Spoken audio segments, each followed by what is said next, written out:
Avec nous, le docteur Yam Timba. Bonsoir, docteur. Bonsoir, madame. Nous allons directement continuer avec notre sujet. Pensez-vous que les pays africains puissent sortir de la zone franc CFA? Écoutez, madame, moi, je ne le pense pas. J'y suis déjà.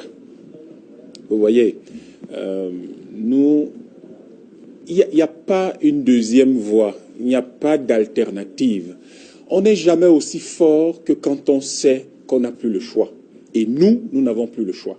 Donc, nous n'allons pas demander si on va sortir, on ne va pas sortir. Voici la solution. C'est ça, la solution. C'est la solution à nos problèmes à laquelle nous devons greffer quelque chose d'autre, la bonne gouvernance. Alors, 1986, parmi les 6 chefs d'État qui se sont réunis à Yaoundé, je pense qu'il n'y a que Touadéra qui était encore étudiant. Ali Bongo, peut-être à sa décharge, mais il était quand même là, il savait ce qui se passait, mais tous les autres étaient aux affaires au plus haut niveau. Dans mon village, on dit que quand vous tournez, quand vous êtes en forêt et que vous tournez, vous vous retrouvez 2 fois devant le même arbre, c'est que vous vous êtes perdu. C'est ce qu'on dit dans mon village. Et je crois qu'on le dit dans le village de chacun d'entre nous ici et dans tous les villages d'Afrique centrale. Cela veut dire que nos chefs d'État qui rentrent 30 ans plus tard, s'asseoir devant le FMI pour dire « Ok, on accepte un plan d'ajustement structurel », ils sont perdus. Il n'y a pas, ça ne sert à rien de continuer à caresser les gens dans le sens du poil, ils sont perdus. Et cette réunion est une telle insulte pour l'intelligentsia de notre région que je crois qu'il est temps de dire « stop ».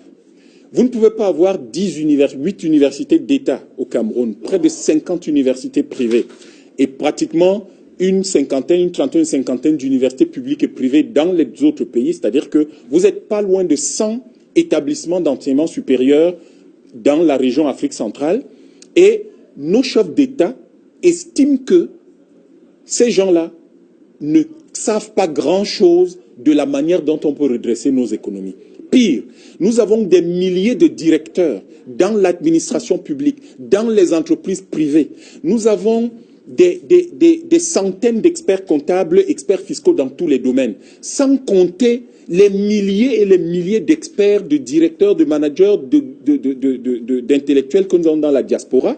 Nos chefs d'État estiment que ces gens-là ne savent rien du tout et qu'ils doivent aller demander conseil au FMI, où siègent beaucoup de personnes qui sont les étudiants de nos intellectuels.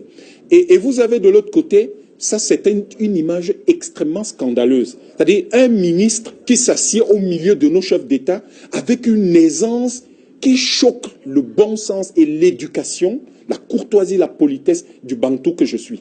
Ce sont des choses qui nous laissent croire qu'il est temps de dire stop.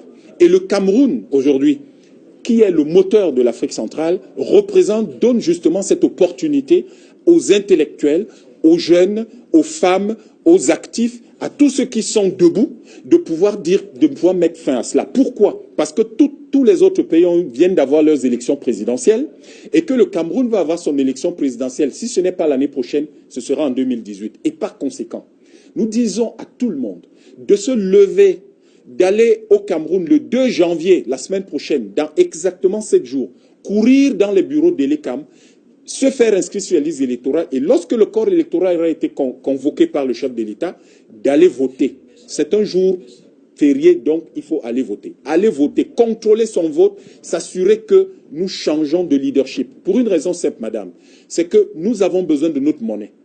Et notre monnaie est la solution à tous nos problèmes. Seulement, vous ne pouvez pas confier aux personnes qui nous dirigent aujourd'hui, après la forfaiture de Yaoundé, qui n'est pas très loin d'être une haute trahison, vous ne pouvez pas confier à ces personnes-là de gérer notre monnaie parce que de toute façon, ils n'y arriveraient pas.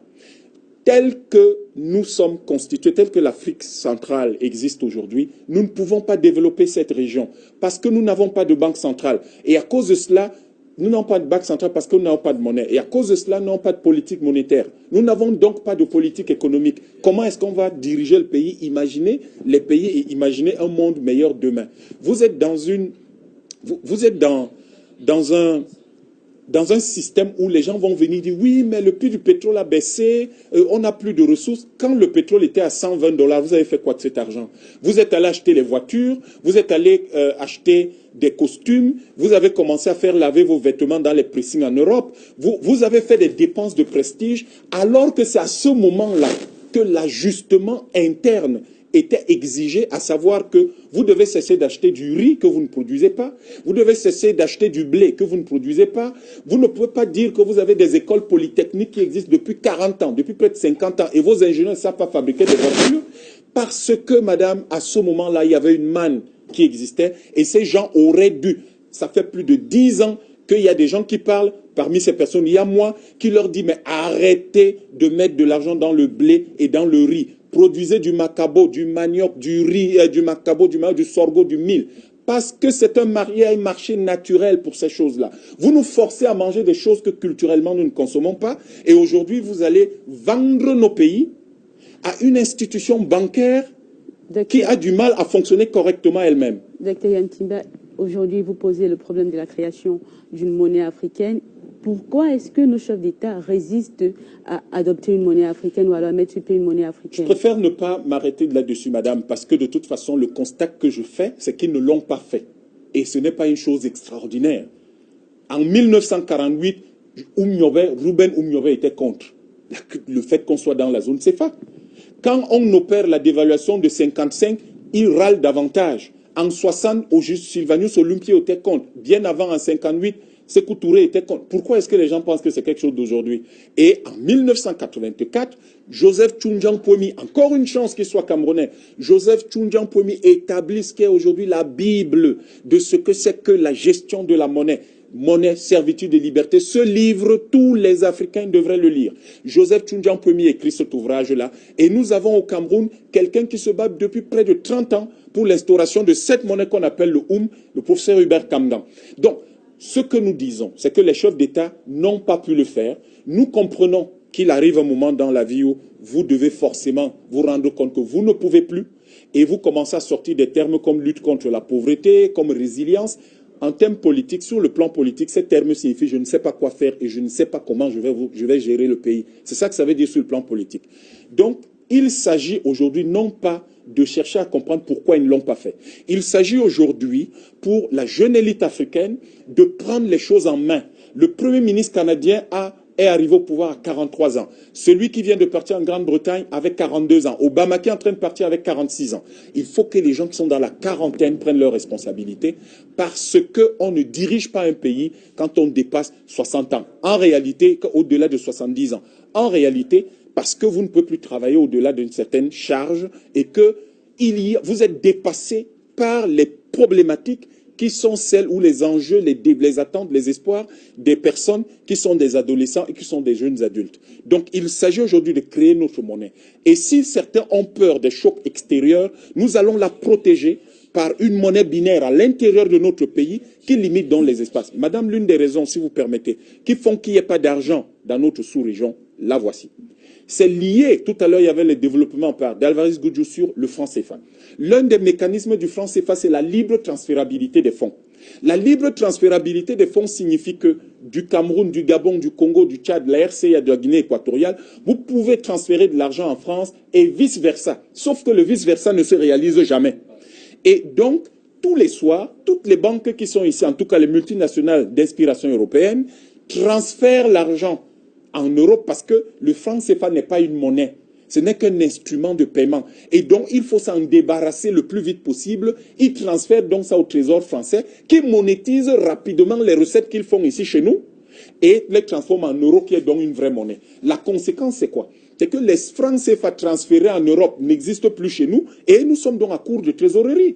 Or, si nous avons notre propre monnaie localement, eh bien, ces transferts ne se feront plus. Parce que notre économie sera protégée. La deuxième chose, l'un des grands problèmes de notre région, c'est que nous savons générer de l'argent, mais nous ne savons pas du tout le gérer.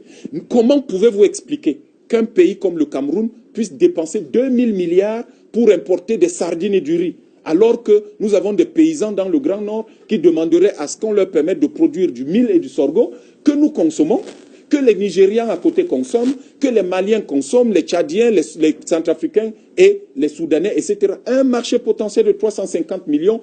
Donc, les 2000 milliards, chaque milliard de francs CFA permet de cultiver 100 hectares de sorgho.